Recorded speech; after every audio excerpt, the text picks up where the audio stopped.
Vamos a abrir nuestras Biblias, por favor, en Mateo capítulo 24. Y vamos a Mateo capítulo 24, versículo 29 al 31. Y tienes tus boletines y también sería bueno que tomaras una pluma para que anotaras en tu boletín lo que hace falta, con la intención de que haya una concentración especial. ¿Qué cantamos? Yo quiero que doblegues mi vida, ¿no? Que gobiernes mi vida. Yo quiero que gobiernes mi vida y que doblegues mi caminar. ¿Lo cantaste tú? ¿Sí lo cantaste? Y para que eso suceda, para que Él gobierne tu vida, necesita el gobierno de la palabra de Dios. Si no hay palabra de Dios, no va a gobernar Dios tu vida. Dice el versículo 29, e inmediatamente después de la tribulación de aquellos días, el sol se oscurecerá y la luna no dará su resplandor, y las estrellas caerán del cielo y las potencias de los cielos serán conmovidas. Entonces aparecerá, ¿qué aparecerá? La señal del Hijo del Hombre en el cielo. Y entonces lamentarán todas las tribus de la tierra y verán al Hijo del Hombre viniendo sobre las nubes del cielo con poder y gran gloria. Y enviará sus ángeles con gran voz de trompeta y juntarán a sus escogidos de los cuatro vientos desde un extremo del cielo hasta el otro. Quiero que vuelvas a leer ahí en silencio y afirmes algunas cuestiones que tienen que ver con la venida del Señor Jesucristo. Y si te das cuenta, vas a encontrar que hay etapas que marca aquí Jesús, etapas para su regreso. Vamos a orar. Padre, te suplico que nos des la oportunidad de escudriñar, entender tu palabra. Tú sabes, Señor, todas las distracciones que puede haber en nuestra mente y aún en el espacio físico, pero te suplicamos, Señor, que gobiernes mi vida, nuestras vidas, y que des palabra viva a nosotros, interés, deseos de que tu palabra penetre en nosotros. Te lo suplicamos, Señor. Misericordia pedimos, clamamos a ti en Cristo Jesús. Amén. Acuérdate que Jesús estaba en el pueblo judío y los judíos esperaban el Mesías. Y si leemos en el Antiguo Testamento, el Mesías iba a llegar en una sola parte, eso es lo que se entendía en las profecías. Pero resulta que ahora sabemos que son dos partes. Jesús vino como cordero y fue crucificado por nuestros pecados, pero el Señor vendrá como el león. Esa parte está presente, es venidera y es parte de lo que se ocupa hoy en Jesús, mostrar esa segunda venida, esa parte final de su presencia aquí en medio de nosotros. Y voy a hablar de esto entendiendo que muchos de ustedes ya han tomado alguna información, dado sus años, muchos de ustedes, algunos de ustedes desde jóvenes, y ya han sido informados por corrientes doctrinales, y quizás estarán al ver las etapas que marca Jesús, viendo que pareciera ser que no conozco las etapas dispensacionalistas que están presentes en mucha historial evangélico, pero las conozco muy bien. Y prefiero ceñirme a las etapas que marca Jesucristo respecto a su segunda venida. Pues nada hay mejor autorizado que Él para saber lo que Él dice y lo que sí podemos esperar viene de parte de Dios. ¿Cuáles son esas etapas? Dice el versículo 29, inmediatamente después de la tribulación de aquellos días. Antes de iniciar con las etapas de su venida, hay algo característico en la tierra que es la tribulación. ¿Qué significa tribulación? Tribulación significa sufrimiento. ¿Qué significa tribulación? Sufrimiento. En el capítulo 6 de Apocalipsis, cuando está en la visión Juan viendo la apertura de los sellos, ve caballos que llegan a la tierra y que traen guerra, hambres y pestes. ¿Esto qué significa para nosotros? Sufrimiento. Dios pensó en crear una humanidad libre del sufrimiento. Dios no pensó esta creación y no hizo el jardín del Edén, el paraíso de Dios, para que estuviera el hombre sufriendo.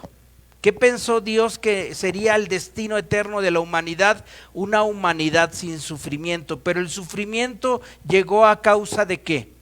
A causa del pecado. Por causa del pecado es que estamos así como estamos, y en vez de ver amor y contentamiento, vemos sufrimiento. La humanidad decide caminar por los caminos del egoísmo, del dolor y la muerte, a nivel individual y a nivel social. Y esto no lo va a poder remediar la humanidad, porque el que hace pecado es esclavo del pecado. Pero la buena noticia es que la muerte, el dolor y el pecado no tendrá la victoria. Jesucristo para eso vino, para dar la victoria a la humanidad. ¿Cuáles son las 4 etapas? La primera que menciona ahí es que después de la tribulación, o en medio de la tribulación de aquellos días, el sol se oscurecerá y la luna no dará su resplandor. ¿Y qué pasará con las estrellas? Caerán del cielo y la potencia de los cielos serán conmovidas. La primera parte de esa ya venida de Jesucristo relata de una actividad violenta en la naturaleza. Escríbele ahí. La frase de las potencias de los cielos serán conmovidas sugiere una perturbación gravitacional del sistema solar. Fenómenos que aparecerán, que estarán moviendo a la composición del sistema solar, de la Tierra, y que provocarán catástrofes, maremotos que barren las costas. En Lucas cuando se menciona esto de lo que dice Jesús, cuando dice que habrá señales en la luna y las estrellas, menciona que habrá en la tierra angustia de las gentes confundidas a causa del bramido de mar y de las olas. ¿Qué es esto? Un maremoto. Y desfallecerán los hombres por el temor y la expectativa de las cosas que están llegando a la tierra, por esta conmoción general. En el Antiguo Testamento, en Joel capítulo 2, versículo 30 y 31, el profeta dice lo mismo. Daré prodigios en los cielos y la tierra, sangre, fuego, columnas de humo. El sol se convertirá en tinieblas y la luna en sangre antes de que venga el día grande y espantoso de Jehová. En Apocalipsis capítulo 6, estoy yéndome rápido porque voy a estar citando muchas partes de la Escritura. Ahí en el boletín te los dejé para que después tú los veas con más atención, pero tiene que ver con todo esto que Jesús está mencionando y que la Biblia menciona que vendrá a esta tierra. Dice en Apocalipsis capítulo 6 versículo 12, cuando abrió el 6º sello, miré y aquí hubo un gran terremoto y el sol se puso negro como silicio y la luna se volvió como sangre y las estrellas del cielo cayeron sobre la tierra como se derrama la higuera su fruto de invierno cuando es sacudido por un vendaval. El cielo se desvaneció como un rollo que se enrolla y cada montaña e isla fueron removidas de su lugar. ¿Qué está hablando aquí? Catástrofe a nivel de planeta Tierra. Todos estos pasajes hablan de lo que confirma Pedro.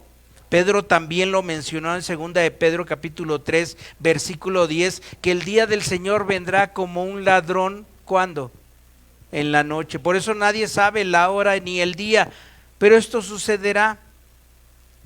Los cielos pasarán con gran estruendo y los elementos ardiendo serán desechados y la tierra y las obras que en ellas hay serán quemadas. Todo esto que está prediciendo Jesucristo es algo que ya el Antiguo Testamento también lo predice, lo dice Jesús y más adelante lo diría Juan en el Apocalipsis en base a las visiones. Considera, si todo lo que vemos y tocamos, si tu carro, tu casa, lo valioso que tienes alrededor es efímero y nada permanecerá, y no nos llevaremos nada, ¿por qué le daremos tanta importancia a lo material? ¿Por qué estaremos tan presionados por no perder el sustento de todas aquellas cosas superfluas que nos rodean? Pero así es, ¿verdad? Pero como cristianos tenemos que tener claro que esto pasará. Todo esto pasará. Esto es efímero. Dios va a recrear la tierra y va a crear un nuevo orden de cosas. Y Jesucristo está mencionando de esto. Pero fíjate, ¿cuál es la segunda fase? La segunda fase dice ahí, entonces aparecerá, ¿qué aparecerá? El Hijo del Hombre, la señal del Hijo del Hombre en el cielo.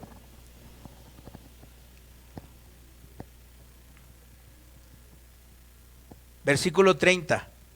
Entonces aparecerá la señal del Hijo del Hombre. ¿Qué aparecerá? No el Hijo del Hombre. ¿Qué aparecerá antes de que el Hijo del Hombre?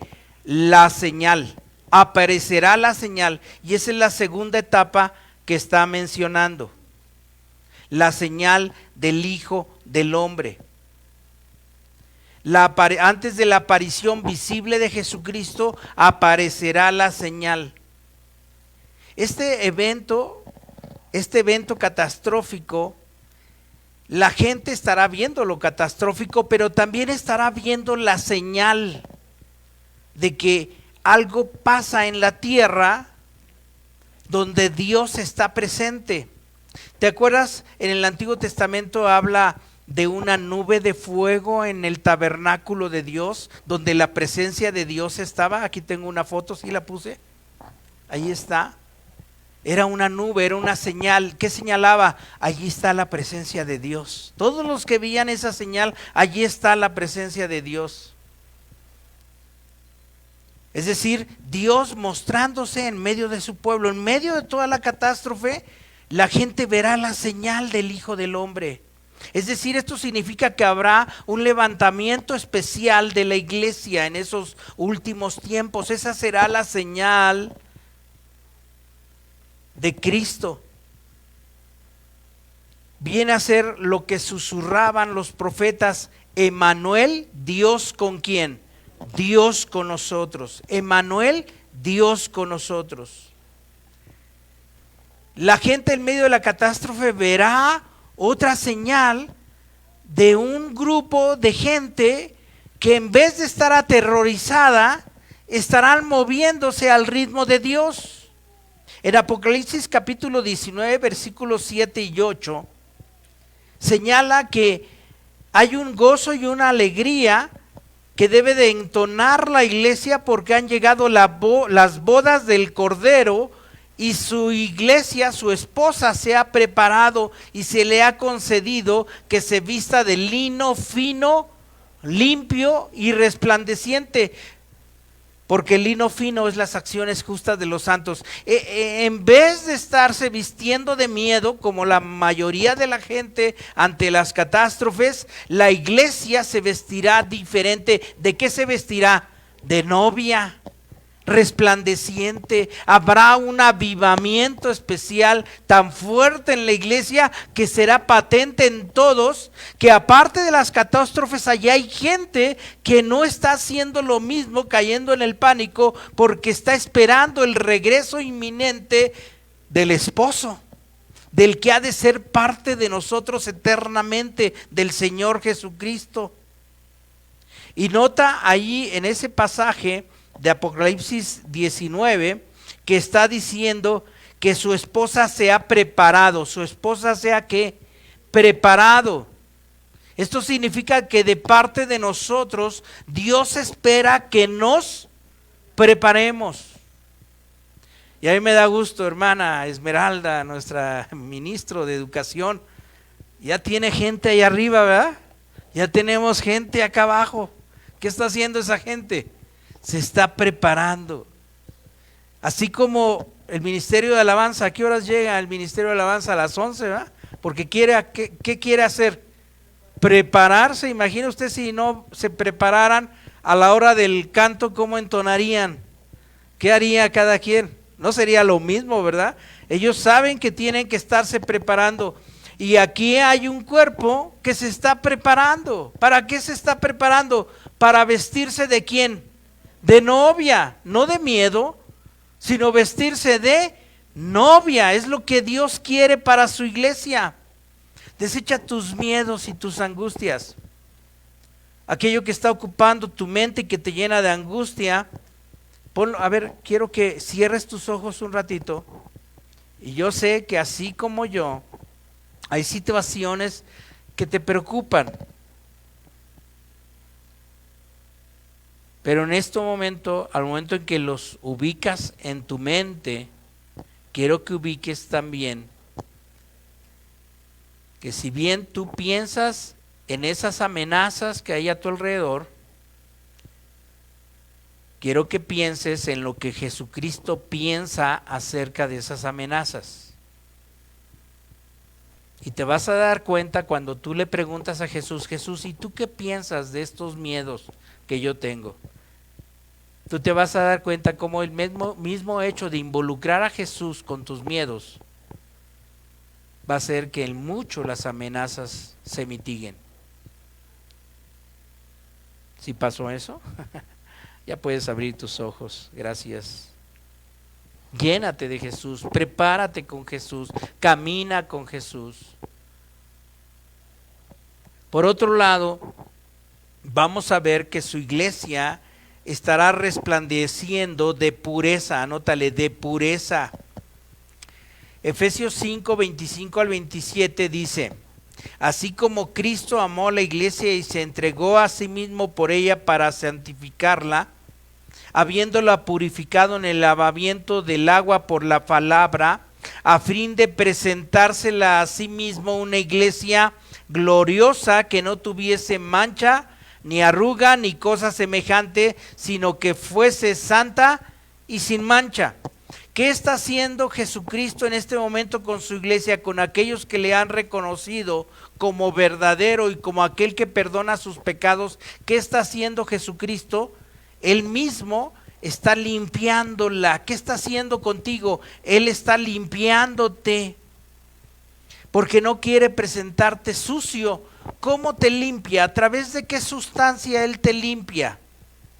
Hay una sustancia muy especial que Jesucristo derramó en la cruz, su sangre, su vida, y Él está comprometido a que esa sangre te limpie y te vuelva puro. Su iglesia en los últimos tiempos va a estar purificándose, vamos a estar viendo esa acción de Dios en la pureza que va a manifestar en los que han de llegar a ser llamados para Él. Y esto me gusta porque por un lado yo me preparo, pero por otro lado también Dios está activo en tu vida buscando purificarte. ¿Te fijas? La doble acción, mi acción y la acción de Dios, para que en esos tiempos catastróficos yo esté en esa pureza y en ese lavamiento y en esa preparación que Dios va a poner para los últimos tiempos. Y yo me animo enormemente cuando veo gente que está llegando a esta iglesia. Yo espero que tú también estés atento a las caras nuevas. Quizás no tienes el tiempo que yo tengo para visitarles, para conocerles, pero te informo a ti que ya llevas tiempo en la iglesia, que Dios se está manifestando de una manera grande. Me da gusto enorme ver gente que viene de un mundo sin Dios y vemos cómo se acercan. Y el viernes decíamos con los varones, y ellos lo decían, cómo le está cambiando el rostro a Fermín. Todos, digo, ya lo había visto, pero pero salió también de otras voces, ese Fermín, o fulano, o perengano.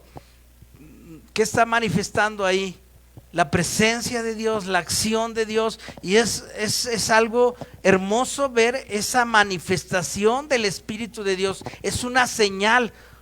Aquí medio nos fijamos, pero la gente que está cerca de la persona que se acerca a Dios, la familia, los amigos, ¿qué están viendo? Oye, ¿qué te cambió? ¿Por qué estás tan diferente? Es una señal de que Dios está allí obrando.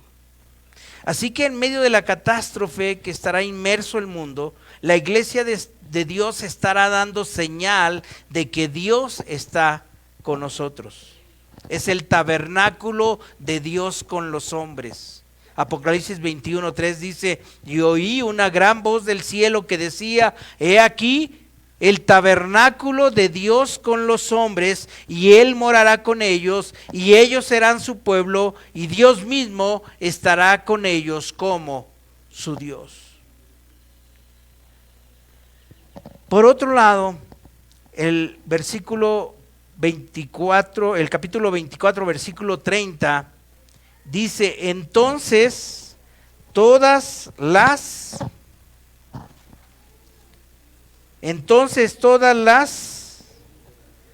tribus de la tierra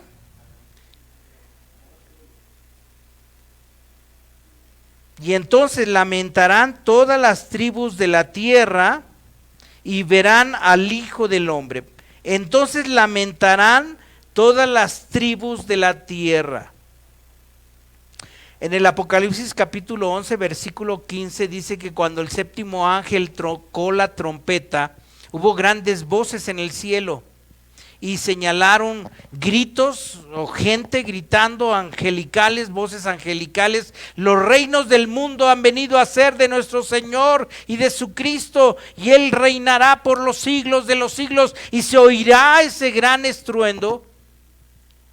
Y el mismo Señor con voz de mando, dice Primera de Tesalonicenses, con voz de arcángel y con trompeta de Dios, descenderá del cielo. Dice, con voz de mando, con voz de arcángel. No será entonces ya la aparición silenciosa. Primero verán la señal del Hijo del Hombre. Primero verán a la iglesia levantándose en pureza, en fidelidad a Dios y demostrando el poder de Dios, y entonces ya verán al Hijo del Hombre y la voz del Hijo del Hombre con mando, con arcángel, con trompeta de Dios descendiendo del cielo. No será una aparición silenciosa, no es algo que será para tenerlo ubicado como una imagen en un televisor. Será visual para todos, será repentino. Y lo que para la iglesia será celebración por esa expectativa grandiosa que se está cumpliendo, para la otra parte de la humanidad será de dolor. ¿Quiénes lamentarán? ¿Quiénes son las tribus? El pueblo de Israel. Las tribus de Israel, el pueblo judío se lamentará. ¿Por qué llorarán? ¿Por qué llorarán al ver al Hijo del Hombre regresar a la tierra y con voz de mando y la sorpresa de ver la realidad? Porque mirarán al que traspasaron. Será tal su asombro y descubrirán que aquel que viene con poder y gloria lleva en las manos las señales de los clavos y en su costado la herida de su lanza.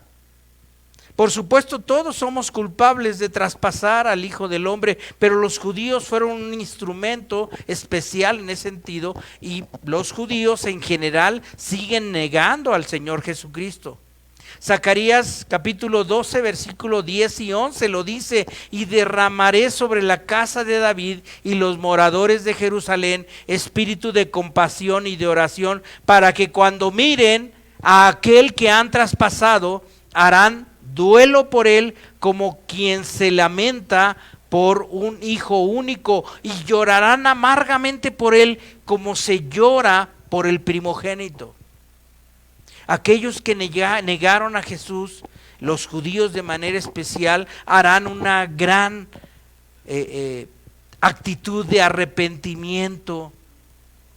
Reconocerán en él aquel que sus padres en ignorancia y ceguera, en egoísmo y orgullo, habrían crucificado, y reconocerán que Él es el que los había amado y quien se entregó a sí mismo por sus pecados, y gritarán con tristeza y angustia por la cantidad de tiempo en que ellos rechazaron a Jesucristo. Pero también Apocalipsis 18-19 nos habla de la caída de la gran ramera. Será el momento en que el sistema religioso se colapsará. Y ahí en el Apocalipsis dice que la gran ramera sucumbió con fuego. Y la gente que veía a lo lejos echaron polvo sobre sus cabezas y llorando y lamentando, diciendo: ay de la gran ciudad, ay de las que tenían naves en el mar y que se enriquecieron con sus riquezas, pues en una hora ha sido desolada. El sistema religioso colapsará, porque vendrá la realidad de Jesucristo. Los budistas, los católicos, todo sistema religioso incubando el engaño de las obras, de las buenas obras como medio de salvación. Todo el sistema religioso, la gran ramera, colapsará al venir el Señor Jesucristo.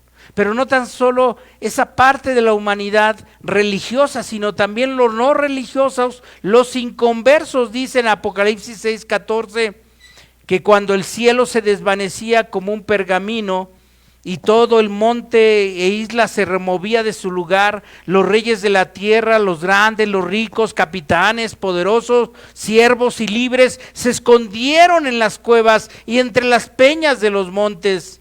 Y decían a los montes y a las peñas: caigan sobre nosotros y escóndanos del rostro del que está sentado sobre el trono y de la ira del Cordero. Porque el gran día de la ira ha llegado, ¿y quién podrá sostenerse en pie? Ese día final será de gran conmoción y dolor, miedo, pero no más allá del miedo físico, el miedo ante la ira de Dios, porque habrá una conciencia general del pecado, de que llegó el tiempo final, ya no hay más nada que hacer. Y la gente dirá: monte, cae sobre mí, mejor mátame tú a estar presente ante la ira de Dios. Y ¿sabes qué? También habla la palabra de Dios que los muertos resucitarán. ¿Quiénes resucitarán? ¿Los muertos buenos? ¿Los muertos creyentes o los muertos no creyentes? ¿Quiénes resucitarán? Todos, aunque haya caído el monte sobre ellos, al final todos en ese momento resucitarán.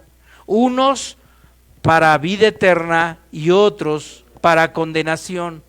Y aquellos que estaba velado el reconocimiento de Jesús, en ese momento no quedará velo alguno, todo se removerá y será claro para todos: wow, esta era la verdad. Y todo lo que yo pude hacer con esa verdad que no lo hice, todo el caminar sin Dios que no quise andar, y entonces se revelarán aquellos aún de las iglesias que con un talento, en vez de hacerlo progresar ese talento que hicieron, fueron y lo escondieron. Y entonces saldrá cuando llegue el Hijo del Hombre, cuando llegue el Señor Jesucristo, ya como Rey de Reyes, a pedir cuentas.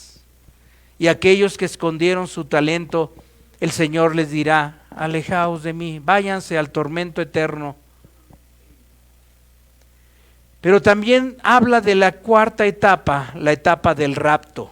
Dice capítulo 24, versículo 31, y enviará sus ángeles. A ver, vamos a leerlo todos juntos. Y enviará sus ángeles con gran voz de trompeta, juntarán a sus escogidos de los cuatro vientos, desde un extremo del cielo hasta el otro. Juntarán a sus escogidos.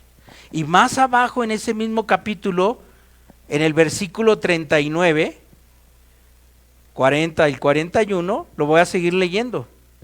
No entendieron hasta que vino el diluvio, porque dice Jesús: será como en los tiempos de Noé. Y no entendieron hasta que llegó el diluvio y se los llevó a todos. Así será también la venida del Hijo del Hombre.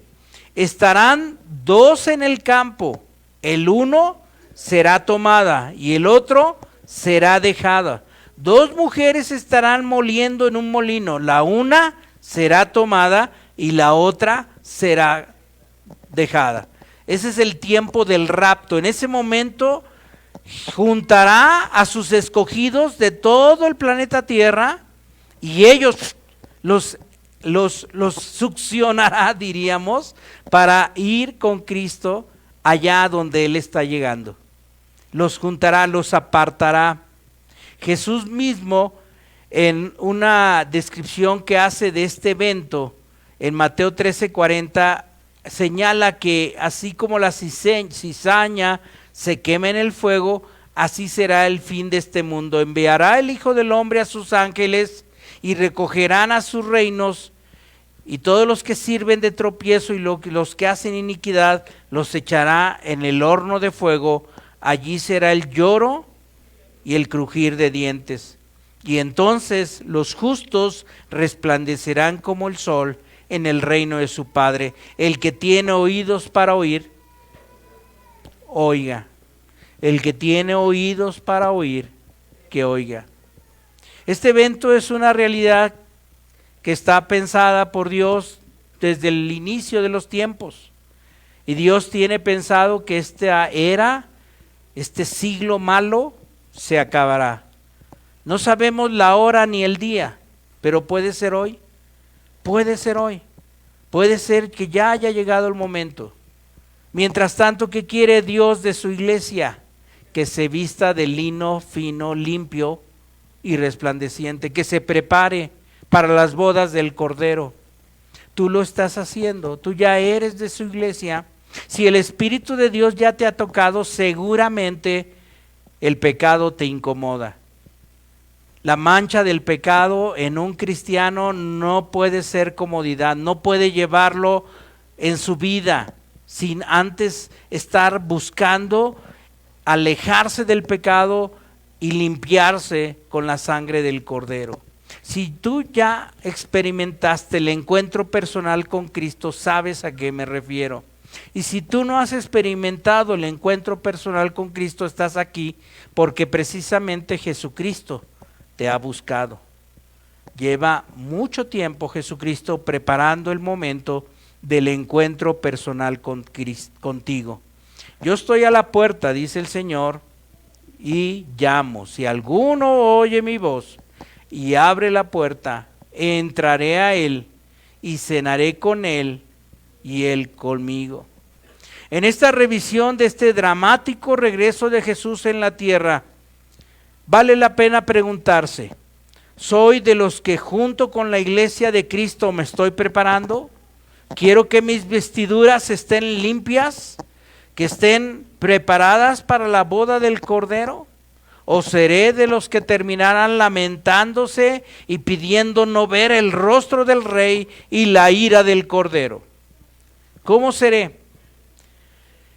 Termina Jesús diciendo en estas palabras: velad, porque no sabéis a qué hora ha de venir vuestro Señor.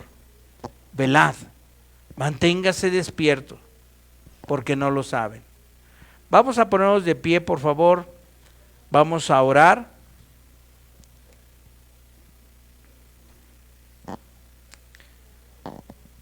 Amado Padre, Señor nuestro, te suplico que tú, por el poder de tu palabra, permitas que haya una correspondencia en nuestra alma respecto a nuestra situación, y pongas en nosotros esa capacidad de ver la gran oferta de tu amor hacia nuestras vidas. Tú no quieres que nadie perezca y quieres que procedamos al arrepentimiento. Y si aquí hay alguien, Señor, que no ha experimentado la presencia de tu Espíritu Santo y la manera en que tú ofreces salvación, te lo suplico que hoy, Señor, permitas que esta persona que se siente culpable y acusada por estas palabras, que se siente atemorizada por el fin del mundo, pueda llegar a ti para pedirte perdón y pedirte la reconciliación que tanto necesita su alma. Te lo pido, Señor, humildemente, obra en el corazón de tu pueblo. En Cristo. Amén.